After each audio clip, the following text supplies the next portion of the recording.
welcome. Welcome to the 18th episode, right? Damn, the 18th episode of Financial Independence Retire Early. My name is Bird, and this is another crypto episode.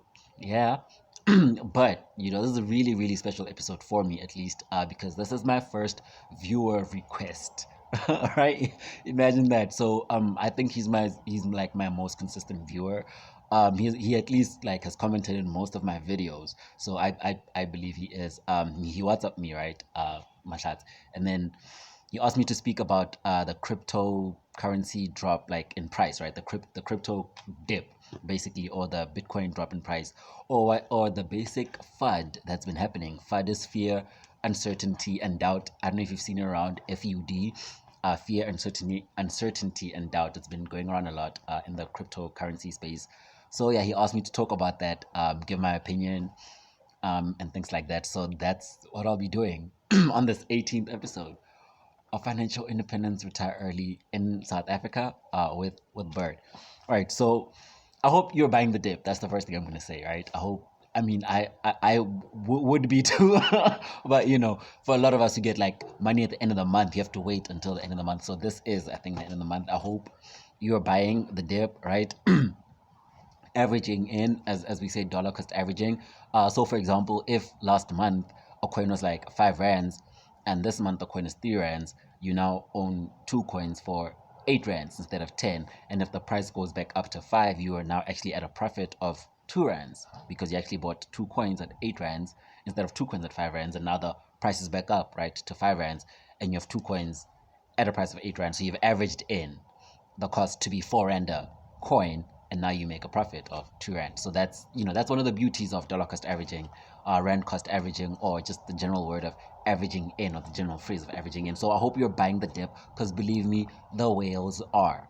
Yeah, I'm gonna tell you all about the whales as we go along. But yes, I mean, I hope all of you didn't like buy in at 5 rands. Now that it's 3 rands, you're selling at a loss. That's like the first thing, bro. Like, sis, let's not be selling at a loss. Let's not be scared. Let's not be intimidated by the fear, the uncertainty, and the doubt that's been happening in the crypto space. And let's like be confident in our decisions, right?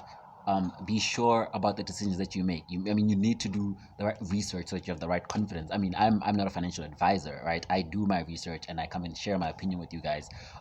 So hopefully you guys do the same. And if you have an opinion, you can text me or just put it in the comment section, and we can talk about it. And that's what we do here. So I hope you're like confident in your decision and you didn't sell out of fear, uncertainty, and doubt. And now you're averaging and you're actually buying. And when the price comes back up, because it will, okay, when the price comes back up, now you'll actually be at a profit. So I mean, look, second rather, I'll go into what I think caused the price drop and escalated the fear, uncertainty, and doubt. I mean, a lot of people think Elon Musk had everything to do with it. I think he had some to do with it, but not everything. Obviously, as the timeline goes, he was first to give out the tweet about Tesla not accepting Bitcoin, and his questions on the energy use, or the dirty energy use of Bitcoin mining, at least in North America. And then he put out those tweets, and obviously we had like an 8% or so drop in Bitcoin, and then the next day again we had like another 3 or so percent drop. So obviously he did initiate a lot of it as it relates to the timing. But what really happened, in my opinion, on my research and in my understanding, is if you understand hash rates, right, and you understand actually Bitcoin mining specifically and where and how it's happening, you'll know that China as a country, or at least Chinese citizens across the world, have the capacity to push a 50% or 50% plus hash rate. And that is very important. That is very important to understand. Why? Because, okay, what's a hash rate?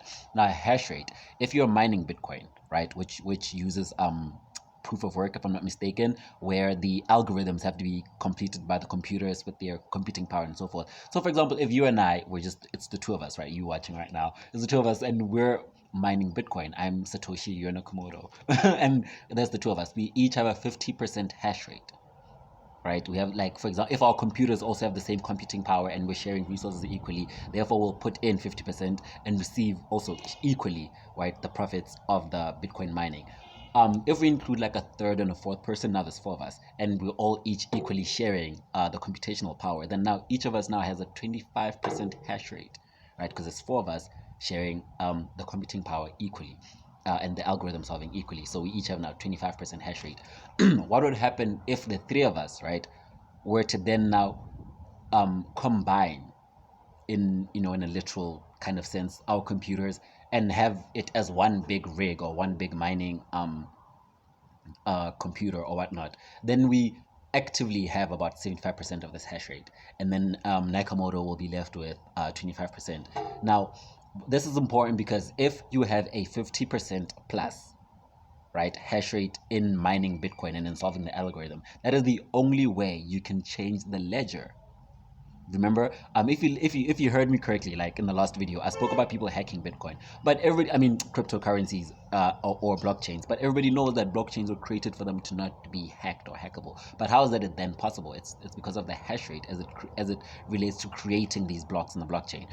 So if anybody has a 50% plus hash rate, right, it means that they can then now change what is in the ledger.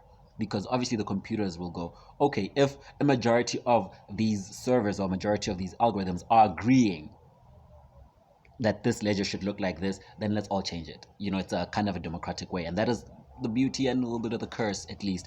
But a lot of the beauty as it relates to decentralization and peer-to-peer networking is that you need a majority. You need 50% plus in order to change the blocks as it relates to the past and recreate the ledger. So if it's very difficult to do that. Obviously, you need 50% plus. It means everybody must agree, and it's very, very difficult to do that. But China as a country, or Chinese citizens across the world, have at least 30% of the hashing that's going on.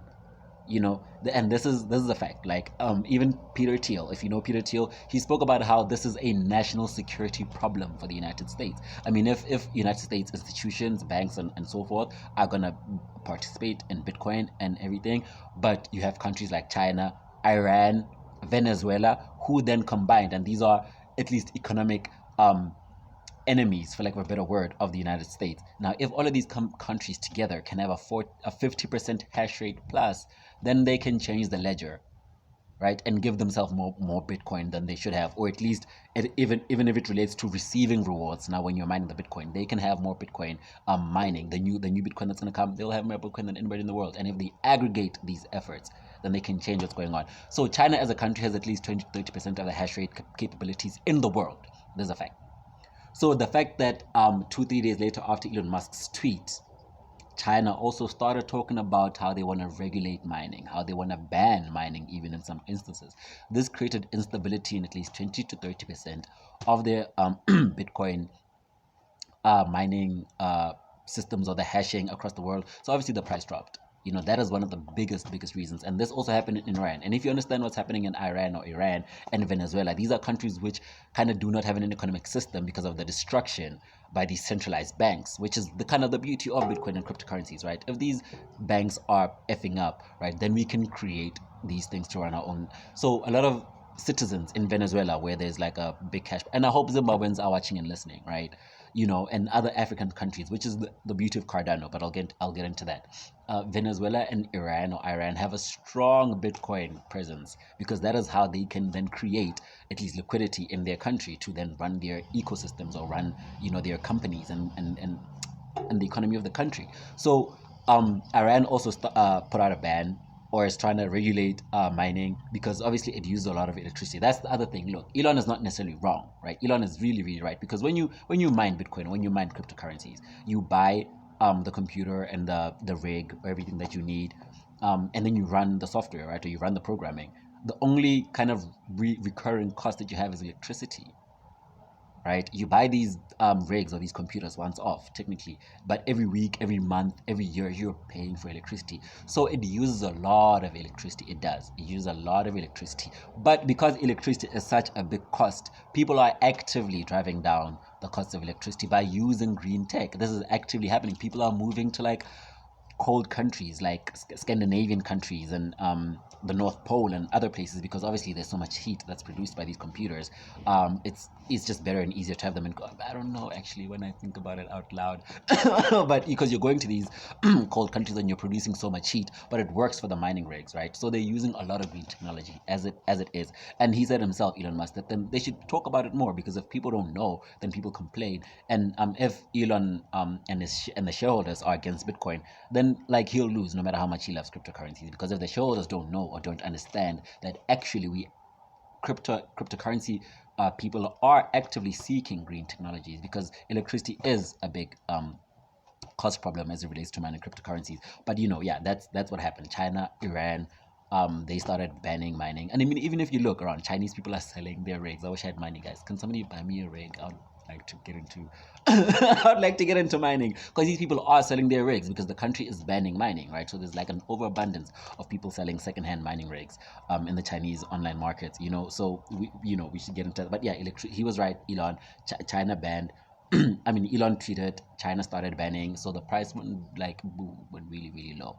And then the whales started buying, guys. The whales started buying the Bitcoin up. And that's another thing you need to understand if you're in cryptocurrencies, right? These whales, what are whales? Whales are people that have like a large average of like or large percentage of the available cryptocurrency. So for example, if somebody owns like 10% of all the Bitcoin in the world, or if a company, or an individual wallet, right, owns like 1% of all the Bitcoin in the world, or owns like 20% of all the Dogecoin in the world, if they sell, then obviously the price will begin to drop. And if people start like getting into the FUD, the fear, uncertainty, and the doubt, and they also sell, it'll cause like an even steeper price drop. And these people, they do that sometimes.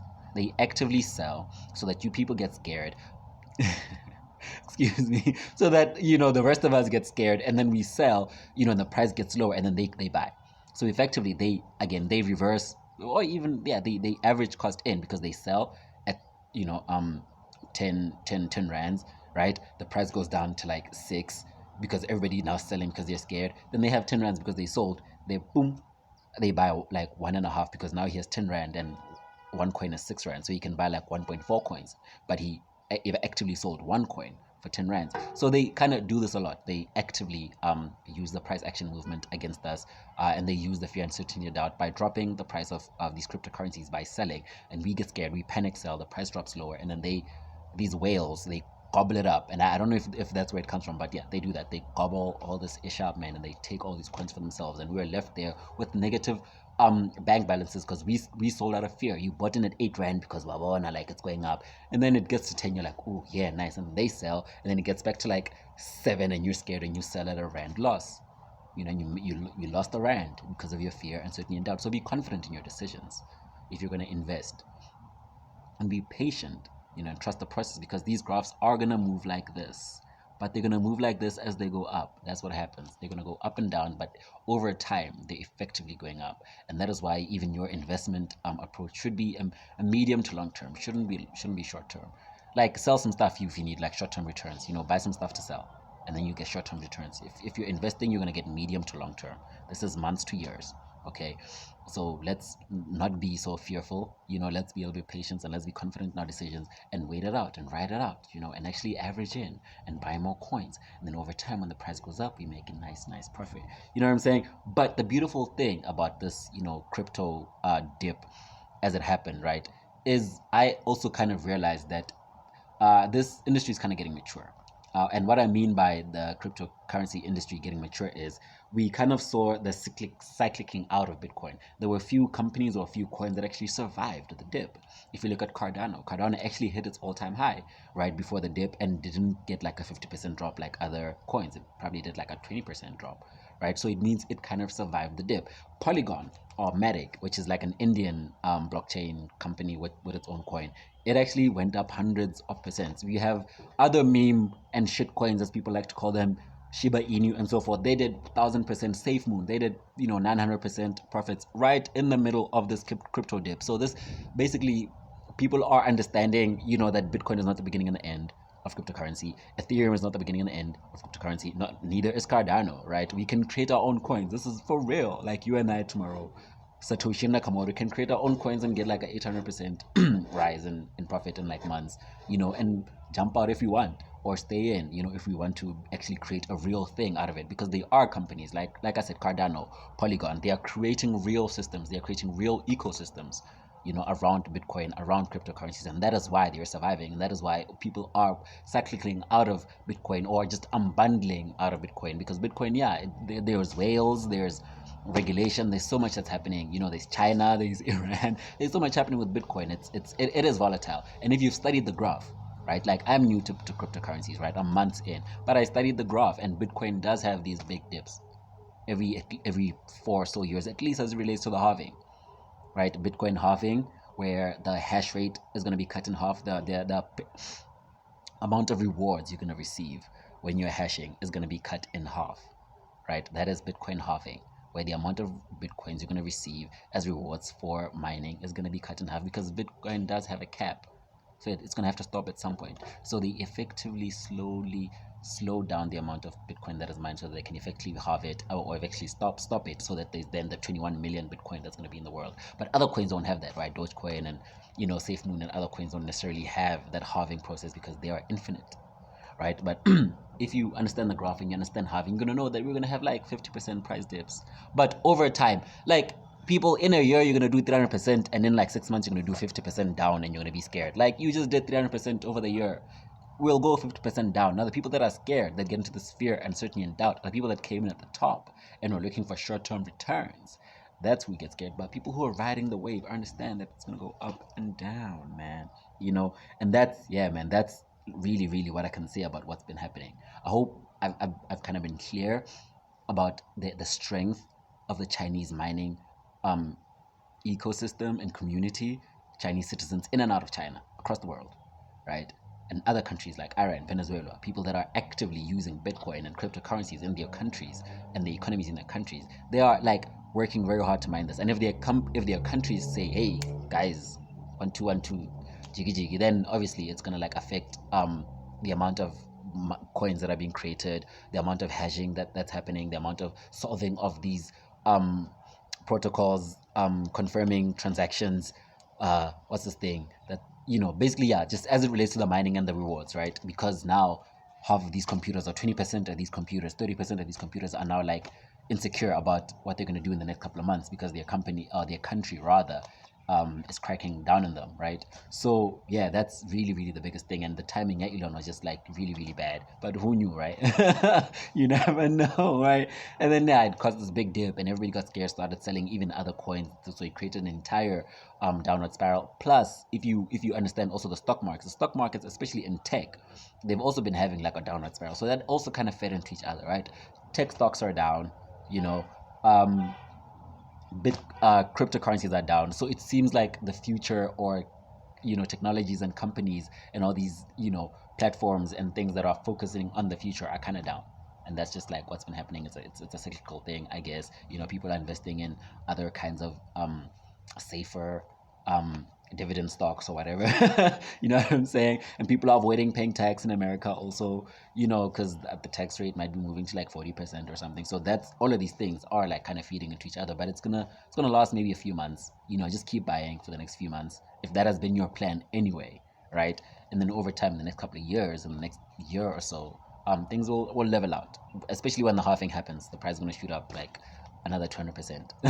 You know what I'm saying? Because it's becoming scarce, and that's the whole point, right? In Bitcoin, so people are going to be buying more Bitcoin because it's getting scarce when the halving happens. So yeah, man, thank you for watching. Hit the like and subscribe. Let me know what you think in the comment section, and join my community on WhatsApp, Facebook. I'm on TikTok, also on Instagram. So I'm gonna leave all of that down there. And you can hit me up just like Mahlatse did, and let me know what you'd like me to talk about, right? Or just like give me a review, is that the word? On what I'm doing here, and then yeah, we can just take it from there, right? So yeah, don't forget programmable finance, man. This blockchain is the future, right? Decentralized finance, programmable finance. This stuff is real, so Bitcoin will survive. I mean, cryptocurrencies at least will survive, because blockchain is real. Identity is real. Verification, all the stuff is real. And it's gonna happen, and it's gonna change countries. It's gonna change the world. So yeah, man, just yeah, let's keep watching.